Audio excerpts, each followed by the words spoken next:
At the Social Pulse Summit ROI Edition event that I hosted in March, I asked attendees of the influencer marketing panel what their biggest challenges were.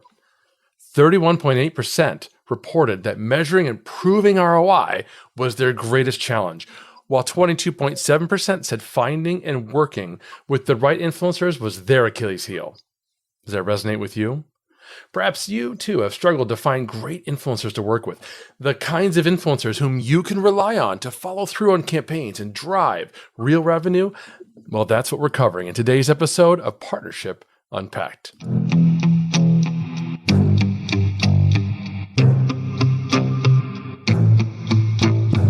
This is Partnership Unpacked, your go-to guide to growing your business through partnerships quickly. I'm your host, Mike Alton, and each episode unpacks the winning strategies and latest trends from influencer marketing to brand partnerships and ideas that you can apply to your own business to grow exponentially. And now, the rest of today's episode.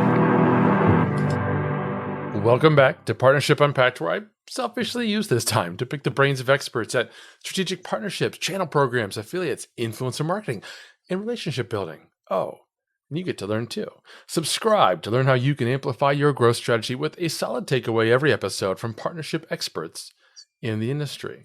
Now, as I mentioned at the outset, brands today that want to take advantage of how successful influencer marketing can be have a couple of challenges, namely where to find influencers and how to measure the success of their efforts. I know that's something I've struggled with. Well, that's exactly what our guest today, Justin Levy, is going to talk to us about.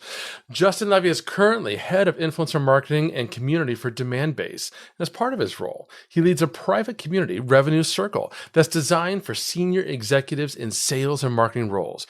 Previously, he led social marketing at ServiceNow, global social media for Citrix, and assisted in the launch of a social media agency that worked with Fortune 500 brands. Justin, welcome to the show. How are you doing, buddy?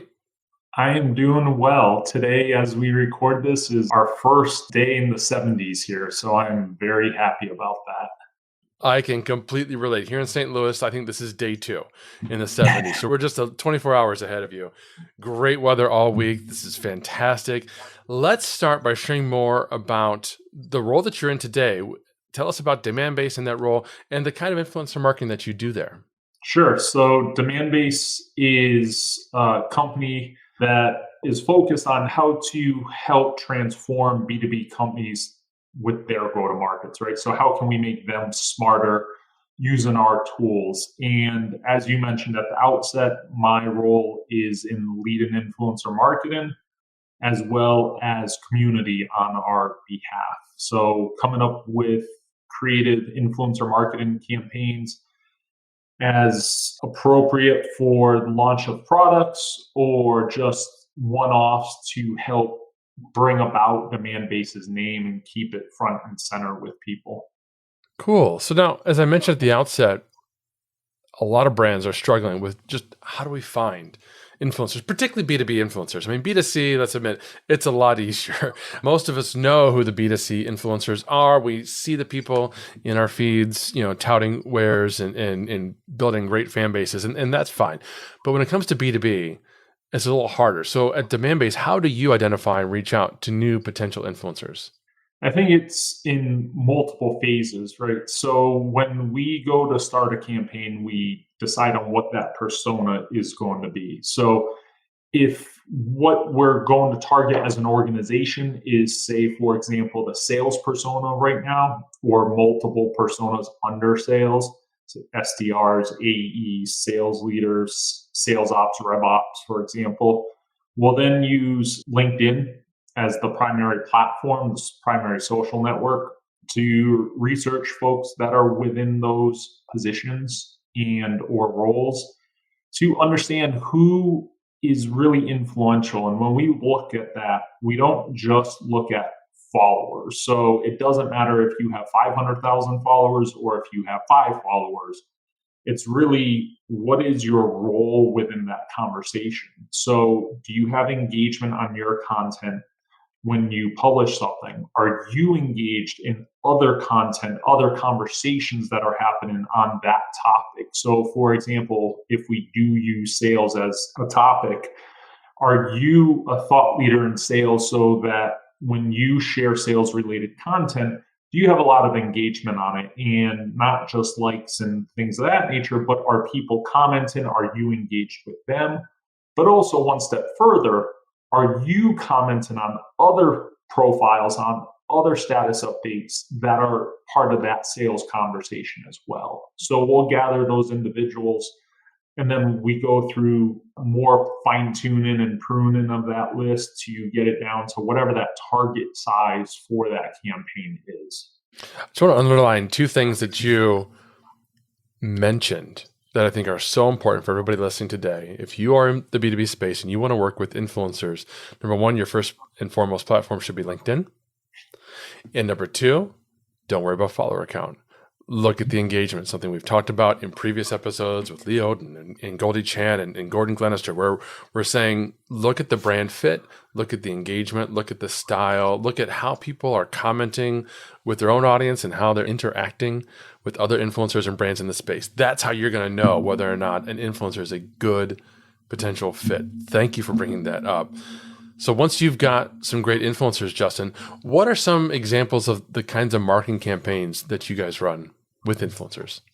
Sure. So I think that there's really two different versions, right? So something that's been really successful for us is top lists. So we just ran one of the top 20 revenue marketers who kicked ass in 2023.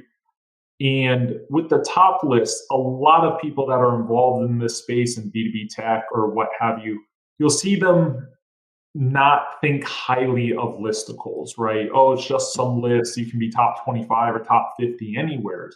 But if you apply a methodology to it, kind of similar to what we were just talking about, looking at engagement, ensured reach does come into effect and some of these other metrics, but then you couple that with how you can reach out to them, how you can develop broader brand awareness, create integrated content, co-created content with them, and other ways to bring value to that relationship that is not only valuable to the brand, but also valuable to that influencer.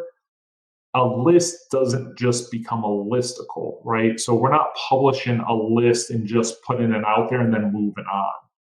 We will publish a list, for example, and create social cards to recognize each one of those individuals. And I'll send private emails, one-to-one emails to each one of those thought leaders. So say with that 20, sent out 20 emails individually. We'll then publish that list.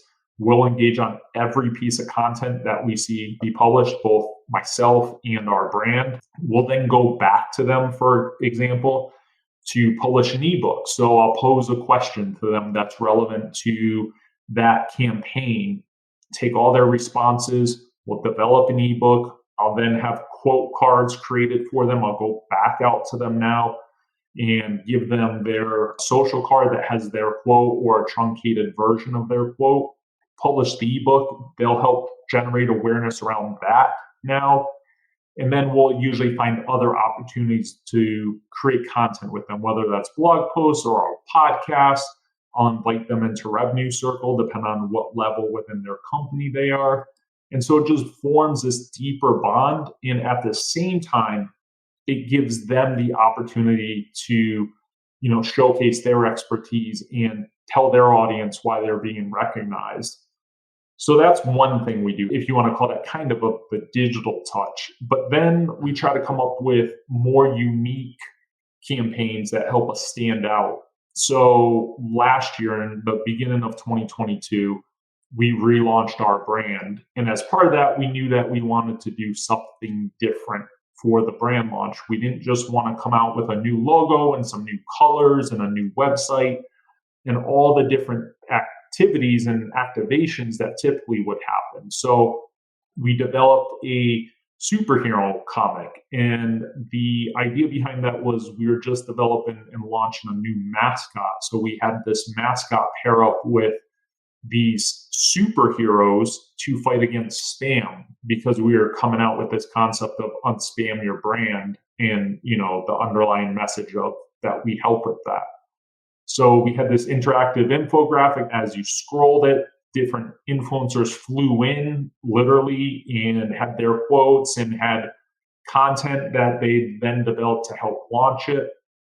We're right in the middle now of something that I'm calling the Unicorn Pinata campaign, where people are actually receiving unicorn pinatas from us. And the message behind that is that our ad solution is like a unicorn. So we try to come up with something that help us participate in that advertising launch for our product, but do it in a unique and differentiated way so that it drives conversations about demand-based publicly. That is so cool. First of all, that superhero campaign is amazing. And I want to circle back to that too. But I also love the first part where you outlined the importance of creating a listicle that isn't just someone's opinion.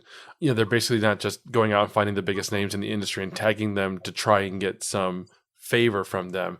You've put some effort into them. There's a reason why each individual is highlighted, and you've gone above and beyond to make them look fantastic so that it helps broaden that relationship. I love that approach. But talk to me for a second about this superhero campaign.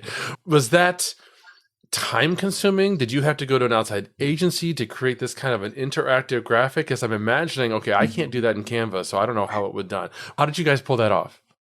Yeah, so for that one, we did work with an outside agency, and the platform that ended up being built on was Saros, which is an interactive platform. You can build a lot of kind of very dynamic content on it.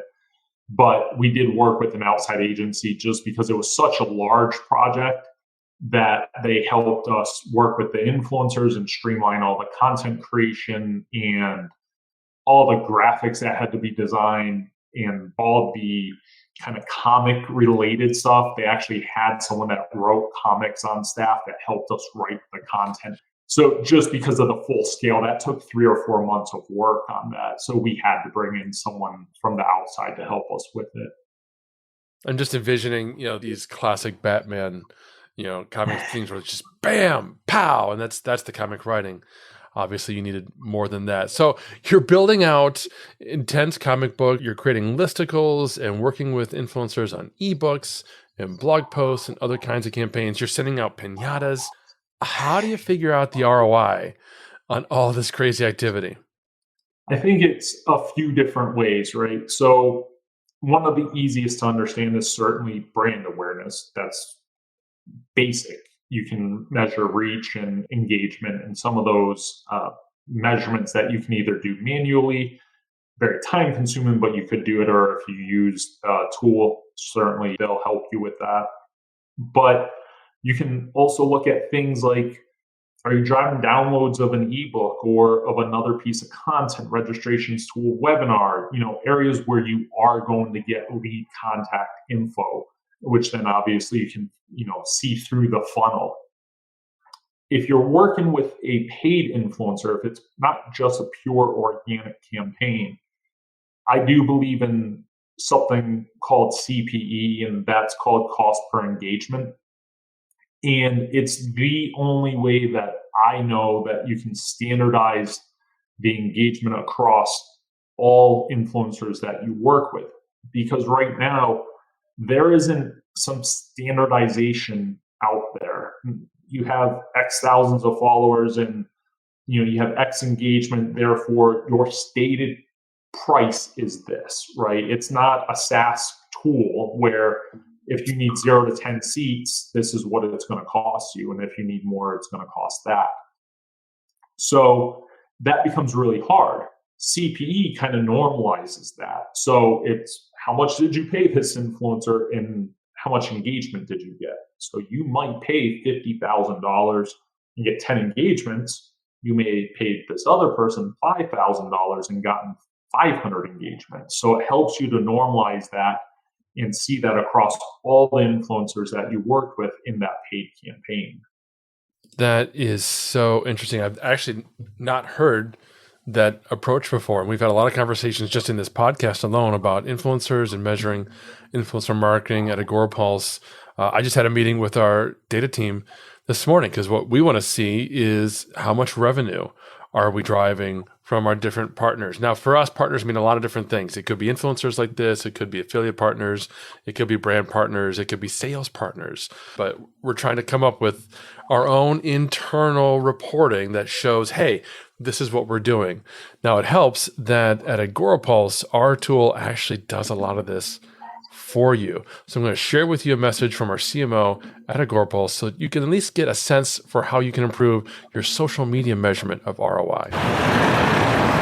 It's the Arc de Triomphe. Can you imagine if you're in charge, if you're the CMO of Marketing Paris? What are your main channels? Wow, there's the Arc de Triomphe. There's the Eiffel Tower. There's the Louvre. Those are your channels you're going to use to drive tourism dollars in. Okay, now, but you're not the CMO of Paris. In fact, you're the CMO of your company, product, service. So what are your main channels? So I'm going to guess they're things like pay-per-click, maybe trade shows, events, maybe content. Those are all pretty predictable, right? Let me ask you this question. Are you treating social media as a main channel? By the way, only 1.8% of you today measure social media and can prove an ROI in that investment. HubSpot and Gartner say social media is the #1 channel to invest in this year. Are you doing it? If not, I can tell you why. You're not doing it because you don't have the tools, you don't have the mentality, and that's okay. We've got you covered. You change the mentality, we'll give you the tool. Agorapulse tracks all the ROI for you. One place to manage all your social media activity, your #1 channel. Change your success. Treat social media as a channel, one CMO to another. My name is Daryl. I'm with Agorapulse. I'll talk to you soon.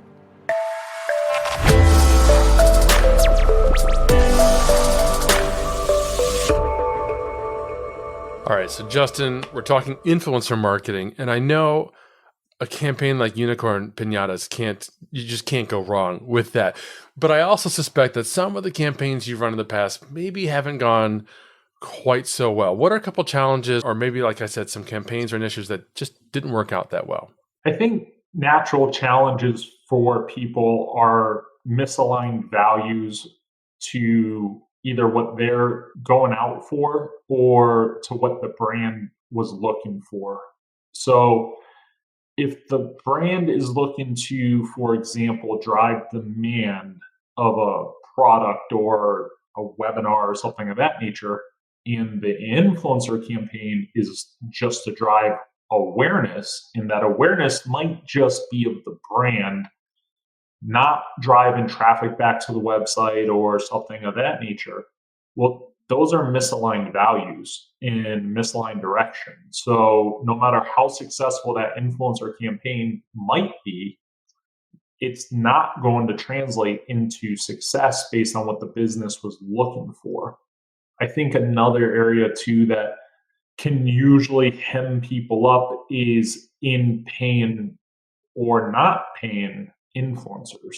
So looking at the influencers that a lot of people know in B2B and look up to and subscribe to their content, go to conferences that they're speaking at, several people will try to get them to do something for free or for significantly reduced cost because they think that they need the brand more than the brand needs them, as opposed to approaching it as a dynamic two-way relationship. So brands tend to look at something in influencer marketing as only a one-way relationship. So they pull from that relationship as much as they can, as opposed to how can we, create something that helps benefit both of us, and how can we build an ongoing relationship that we're not just calling on when we as a brand need something, but that can benefit both of us at the same time on an ongoing basis. That will always come out to be better for the brand at the end of the day. And it also helps, frankly, the influencer not to feel like they're being taken advantage of because they're aligned with a brand that shares similar values as they do. And I've seen that go very wrong at times. And I've seen it go extremely well for other brands. And it's something that we focus a lot on, is developing relationships. And then we can build our campaigns off of those relationships, but never to take advantage of them, to always have something of co-created value in there for them. Those are two such incredibly important points. Having that brand alignment first and foremost, so you understand what you're trying to accomplish and you've communicated that with the influencer and they're on the exact same page. And then to have that importance set from the very outset that this is going to be a relationship, a two-way beneficial relationship. I'm really pleased that that's exactly been our approach at Agorapulse. So the influencers and the ambassadors that we work with, they love us. We love them, and we can see the benefits of that. I often use one of my favorite examples is there's countless Facebook groups and communities about social media marketing, just countless.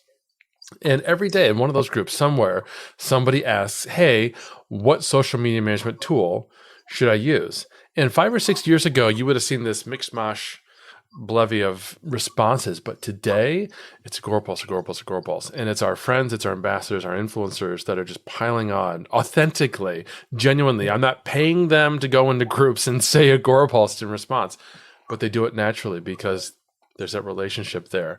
And so I'm curious for you, for Demand Base, who would you say your best influencers are and what makes them such a treat to work with? I think that best influencers are the ones that we've worked with to understand their audiences and create content with them on an ongoing basis, like we talked about, that co-created content. I love to do things for people that are either surprise and delight campaigns or that are unexpected. So, for example, with this unicorn pinata campaign, one, the business was surprised by it, so that's always a good thing. But the folks that are getting these unicorns right now, you're seeing things fill up. There's a sense of FOMO on LinkedIn right now for people that haven't gotten them. They are talking about how their kids, destroyed it immediately. One person said that her husband, broke open the pinata because he wanted the candy inside of it. And then we're following up with these people and sending them sprinkle cookies on top of everything from the cookie company that also is driving a ton of FOMO on LinkedIn right now because everybody wants these cookies and they are something that not everyone has had an opportunity to try. So out of 65 people, if 30% convert and do something with it, there's 20 people and we'll send out 20, sets of cookies.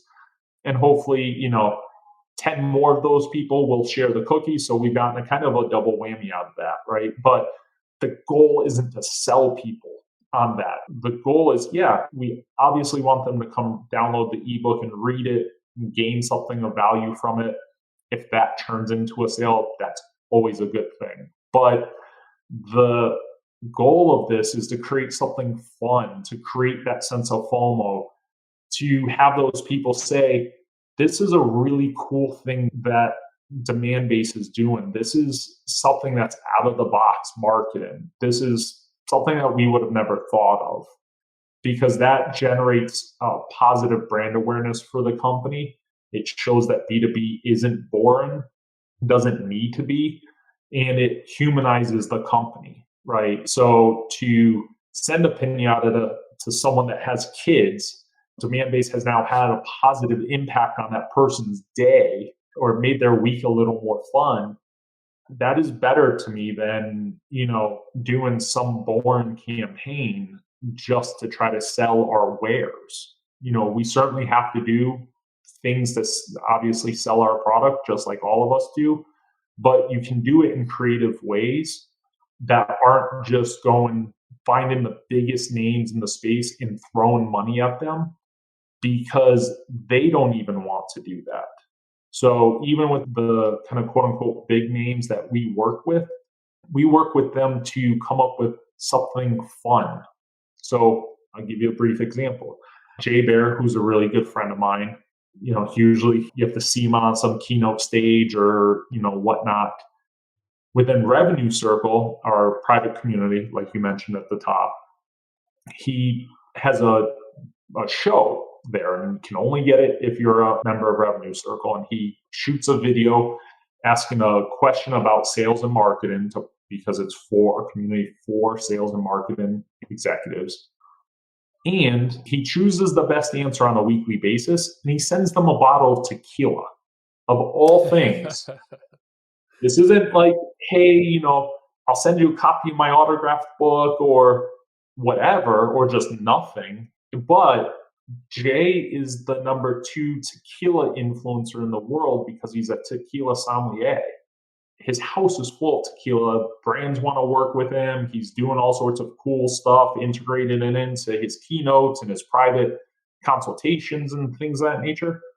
But we were able to take advantage of that in a way for the community, but it was something that Jay cared about. Jay is an expert on both sales and marketing, customer experience, but tequila. And so what we've seen within the community and on LinkedIn is that when people receive this tequila, they're promoting Jay and thanking Jay for the bottle. And a lot of times they're shooting a photo with it or something of that nature. It only helps our relationship with Jay. It helps the fact that we're friends, always is a good thing. But it was something that was done in a more unique way. I'm part of a lot of communities. One, most of them don't hire thought leaders, but 2, certainly none of them give out bottles of tequila. So it was something different that we came up with. And Jay said, hey, I'd love to do this. I'll take it from my private stash and I'll send it. Coming up with those creative things that push the envelope, but make people laugh and make people, gain something out of it, because they still are. The pinata campaign, they're getting fun pinatas, but it still has a call to action. Go download our ebook. And I'm calling it our ad solution a unicorn. And then you'll get sprinkle cookies, which are multicolored, just like the unicorn is. So, it's like just trying to make it fun for everyone involved, including those that we're reaching out to. All of which in this campaign aren't big names, aren't, recognizable names that we're paying. Hey, I'll send you this pinata. As long as you take a photo of it, you're a big time influencer. This campaign is 100% organic. Love it. These are fantastic ideas. And Jay is terrific. I just saw him 2 months ago at the B2B Marketing Expo. And yeah, for those of you who don't know Jay, follow him. But most importantly, follow Tequila Jay on Instagram. Yes. And you can keep up with his tequila recommendations, his blind taste tests, and all kinds of fun content over there. I'm trying to get him to come over to the mezcal side of the world, but he's firmly entrenched. But these are great campaigns because, like you said, they're putting a human face on the brand. That's one of the classic marketing struggles, particularly in B2B. How do we humanize our brand? Well, be human. Connect with people in a way that's super interesting to them. I got an invitation from another brand called Domo a couple months ago to participate in an influencer event where they sent me a French grilled cheese and champagne kit and joined a Zoom call where they had a couple of chefs showing us how to make French grilled cheese and onions, I think it was. I mean, there was the whole kit, and a bottle of champagne. And then Drew Nisser, who runs the CMO huddle, he and I both won additional bottles of champagnes during the Zoom call.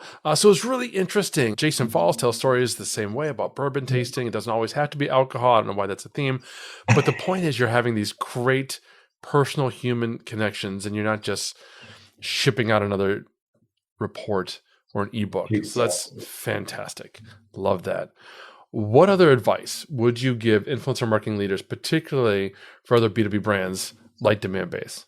Certainly try to come up with campaigns that you haven't seen before in your niche area, right? If that's just B2B generally, that's fine. But if you're in B2B tech or, fintech or something of that nature, try to look around and see what other brands maybe in other industries have done and see how you can put your own spin on it.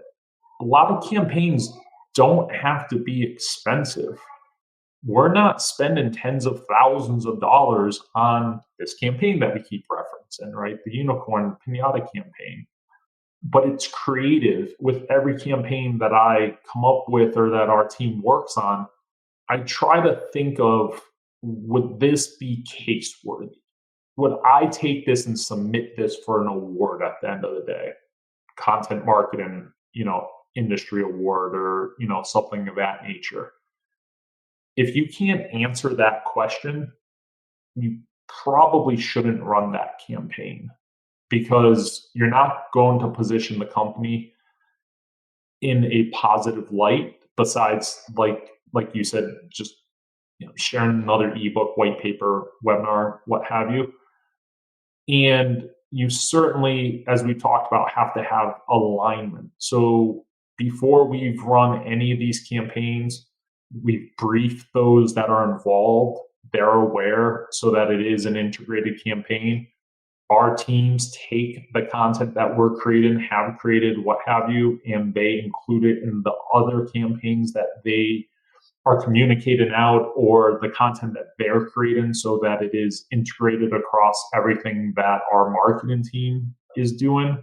And we get others involved, right? So whether that's through surprise and delight campaigns, or it's just keeping our ear to the ground and building that relationship. So something really easy is, I saw someone make a comment, an influencer, in the sense of the word for us, as a VP or SVP somewhere. And she had made a comment about the fact that she would do anything for truffles, I think is how she had positioned something like that. It was nothing to do with demand base. It had nothing to do with anything. She was commenting on something. So I sent her truffles, right? Or macarons or something of that nature. I forget what it was. It was a surprise and delight. I had no expectation out of it. It was to do something nice for someone, and we had the capabilities to do that. And I think that a lot of people have an expectation when they run a campaign. I hope that we have about a 30% conversion on the projects that we do. If we don't, we don't. And it was a fun campaign to run. We do a postmortem, see how we could tweak something and move on. I do think that you have to run fun campaigns, and you have to help the business understand why they need to be that way. Why does the business need to invest in influencer marketing? That's so important. And one thing I want to stress, because you didn't state this, you implied it, but the fact is you were listening, you were monitoring and paying attention to the point where you were able to see a comment from one of your influencers and then act upon that, which is, I think, another mistake that many brands are making. They're not paying any attention at all. They're not following, they're not engaging with their influencers. So they would have no idea that somebody said something like that, or even more importantly, if they'd said something about the industry or the brand, which might be actionable, positive or negative, it doesn't matter, but you got to be listening. So thanks for making that. Some of those people that you might engage with aren't your influencers yet. They're someone that might be in your target, your company's, ICP, or on your kind of hit list, or, they just fit that persona that you want to work with either currently or at some point in the future. That random act of kindness is something that could do that, because they'll remember you as the brand that did this, as opposed to the company that spammed your inbox. They'll remember the fact that they got macarons simply because someone was reading what they had to say on LinkedIn one day. And in that example, that person never posted anything. That's fine. But we've since engaged on a number of things. And that engagement ends up being so much easier now, because now they are positively inclined to pay attention to and listen to the brand. Absolutely. And how much does a box of macarons cost? Particularly, again, when we're in the B2B space, and some of you listening today, you might be looking at average deal size and 5 or 6 figures. You can afford to invest a little upfront in building those relationships. So that's just a perfect segue into my last question. I ask this of every guest, and I don't always know exactly what they're going to say. We've already touched on this, so I have a really good sense for how you're going to answer my last question. How important have relationships been in your work and in your communities? Oh, I think that they're everything that we do. Certainly, we couldn't build the community that we have. As of right now, over 600 members. We average over 1,000 engagements per month, whether that's, emojis or comments or what have you. Within that community, if there weren't relationships that were built both from the brand with the community members, but then also between the community members. And that's what the community has helped to do, helped to foster those relationships and drive those relationships. And then on the influencer side, you never want to be just this logo that's reaching out to people, right? And it goes back to the whole B2B versus B2C. People, it's easy to understand that there's a human on the other side in B2C. And people think that B2B, it's two logos that somehow talk to one another. And that's not the truth, right? There's a human on either side, just the committee sizes are larger, right? B2C, you're appealing to one, maybe two people. If you're appealing to someone to buy a bigger TV, it might be one person in the household, and that person is appealing to their significant other, that they need 2 more inches of TV in their house and the reasons why. But B2B, you just have a bigger buyer committee. And that doesn't mean it has to be boring, though. So have fun with it. Like, don't take all of this stuff seriously. Certainly, you have to have alignment strategy. You have to measure your execution, but build relationships. Don't take advantage of them. The second that you send them something, do not be like every other freaking company in the world and think that that's your opportunity to then go hawk your product in your next email, because that's not. But focus on building relationships. Everything else becomes easier. Could not agree more. Thank you, Justin. This has been amazing, and it's been such an important and informative interview. Thank you. Can you tell folks where to connect with you and where to learn more? Yeah, absolutely. The easiest place is to find me on LinkedIn. That's where I hang out most of the time these days. So just Justin Levy on LinkedIn. I am active on Instagram. That's more personal, personal photos and whatnot. I technically have an account on Twitter, but that's a dumpster fire, so I don't really go over there anymore, and might not exist by the time this episode is published. So LinkedIn is by far the easiest place and most stable place to find me. Fantastic. We'll have links to all of Justin's social networks, to Demandbase, to some of these campaigns, to Unicorn Pinatas. We'll have all of that in the show notes. And that's all we've got for today, folks. So thank you so much. Be sure to go and leave us a review on Apple Podcasts. Let us know what you think, because we love to know what you think. Until next time, see you. Thank you for listening to another episode of Partnership Unpacked, hosted by Mike Alton and powered by AgoraPulse, the #1 rated social media management solution, which you can learn more about at agorapulse.com. If you enjoyed this episode, please subscribe on your favorite podcast player. Be sure to leave us a review. Your feedback is important to us. And if you want to be part of our audience during live broadcasts, take a look at our calendar at agorapulse.com/calendar. Until next time.